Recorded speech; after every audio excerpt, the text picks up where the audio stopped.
आपल्या आयुष्याचा सर्वात जास्त वेळ पुस्तकं वाचण्यात घालवणारे, ज्यांनी पुस्तकावर प्रचंड प्रेम केलं, पुस्तकांच्यासाठी घर बांधलं, अहो ज्यांनी 52,000 पुस्तकं संग्रही केले, त्यापेक्षा जास्त दुप्पट पुस्तकं वाचली, ज्यांनी विदेशातून येताना कुटुंबासाठी काही आणलं नाही पण पुस्तकांच्या ट्रंकाच्या ट्रंका भरून आणल्या, अशा परमपूज्य बोधिसत्व विश्वरत्न महामानव डॉक्टर बाबासाहेब आंबेडकरांनी मनुस्मृती नावाचं एक पुस्तक जाळलं.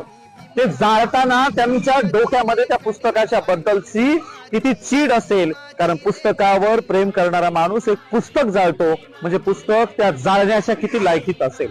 आणि म्हणून इतकं घृणास्पद पुस्तक, एवढं मानवी समाजाची वाताहत करणारं, भारतीय लोकांना गुलामगिरीत टाकणारं आणि सबंध देशाचा सत्यानाश करणारं ब्राह्मणी धर्मग्रंथांचं मनुस्मृती नावाचं पुस्तक बाबासाहेब आंबेडकरांनी आज 25 डिसेंबरला पूर्वी 1927 रोजी जाळलं आणि महात्मा ज्योतिराव फुलेंना अभिवादन केलं.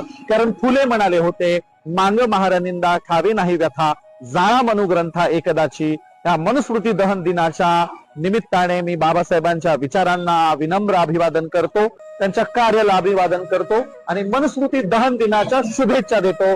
धन्यवाद.